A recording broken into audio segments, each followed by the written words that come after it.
ஹாய்ஸ் வணக்கம். நான் இன்னைக்கு என்ன படம் பார்த்தேன்னா, அன்ஸ்டாப்பபிள். இந்த படத்த தமிழ்ல நான் இன்னைக்கு பார்த்தேன். இந்த படம் எப்படி இருக்கு அப்படின்னு சொல்லிட்டு சொல்லணும்னா, ஹீரோ, ஹீரோயின் 2 பேரும் சந்தோஷமா வாழ்ந்துட்டுருக்காங்க. ஆனா 2 பேருக்குமே டிவோர்ஸ் ஆயிடுச்சு. மியூச்சுவலா டிவோர்ஸ் பண்ணிட்டாங்க.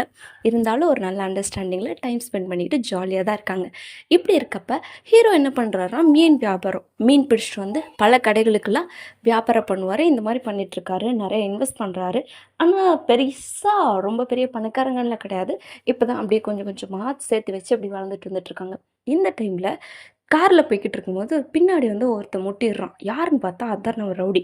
ரவுடி எப்படிப்பட்ட ஆளுன்னா, யாராவது இன்சூரன்ஸ்லாம் போட்டு வச்சிருப்பாங்கல்ல, அவங்க வீட்டுக்குலாம் போயிட்டு அவங்கள கொலை பண்ணிட்டு, அவங்களோட இன்சூரன்ஸ இவன் பேர்ல இது பண்ணிக்கிறது, எழுதிக்கிறது. ஏன்னா, அவங்க வந்து கடன் குடுத்தவங்களா இருப்பாங்க. ஸோ, அந்த மாரி கொலை பண்ணிட்டு, அவங்க இன்சூரன்ஸ்லாம் எடுத்துக்கிறது. இல்லன்னா அவங்க வீட்ல ஏதாவது பொண்ணுங்க இருந்துச்சுன்னா, அந்த பொண்ணுங்கள தூக்கிட்டு போயிறது. இந்த மாரிலாம் பண்ணிட்டுருக்கான். அப்படிதான் அவன் ஒரு பொண்ண கடத்திட்டு வரும்போது, நம்ம ஹீரோ, ஹீரோயினோட கார்ல இடிச்சிடுறான்.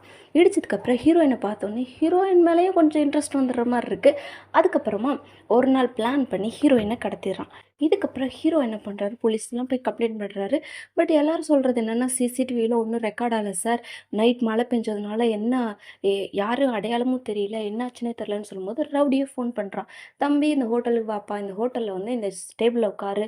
நான் வருவேன்" அப்படின்னு சொல்றான். அதே மாரி ஹோட்டலுக்கு போய் ஹீரோ உட்காந்துட்டு இருந்தா, அங்க வரவே இல்ல அவன். "என்னடா?" அப்படின்னு சொல்லிட்டு பார்த்தா, திரும்ப ஃபோன் பண்றான். "உனக்கு ஆப்போசிட்ல ஒரு பேக் இருக்கும். அந்த பேக்ல பணம் இருக்கு எடுத்துக்கோ. நான் உன் ஒய்ஃப் விலைக்கு வாங்கிட்டேன்னு நெனச்சுக்கோ" அப்படின்னு சொல்றான். இதுக்கப்புறமா ஹீரோக்கு டென்ஷன் ஆயிடுது. அதுக்கப்புறம் அந்த வண்டி யாரு? யார்ரா இந்த காசு கொண்டு வந்து வச்சது? அப்படிலாம் கண்டுபிடிச்சு, அவன ஹீ வ வில்லன கண்டுபிடிச்சு, போய் அடிச்சு தடிச்சு கடைசியா ஹீரோயின மீட்கிறது தான் இந்த கதை. ஒரு சாதாரணமான மனுஷன் தன் ஒய்ஃப்காக என்னலாம் பண்றாருன்னு சொல்றது தான் இந்த கதை. ரொம்ப அழகா அந்த ஃபேமிலி குடுக்குற இம்பார்ட்டன்ஸ்லாம் அங்கங்க காட்டியிருப்பாங்க. அது நல்லா இருந்துச்சு. எனக்கு பிடிச்ச பாசிட்டிவ்ஸ்லாம் என்னன்னா, டிவோர்ஸ் வாங்கிட்டோம் நீயும் நானும் தனித்தனியா போலாம் அப்படின்னு சொல்லிட்டு இல்லாம, அவங்களோட சூழ்நிலையெல்லாம் புரிஞ்சுகிட்டு 2 பேருமே அ அதுக்கு மேலேயும் ஒரு ஃப்ரெண்ட்ஷிப்பா இருக்காங்கல்ல, அது ரொம்ப நல்லா இருந்துச்சு. ரொம்ப பாசிட்டிவா இருந்துச்சுங்க. ட்ரை பண்ணி பாருங்க. டாட்டா.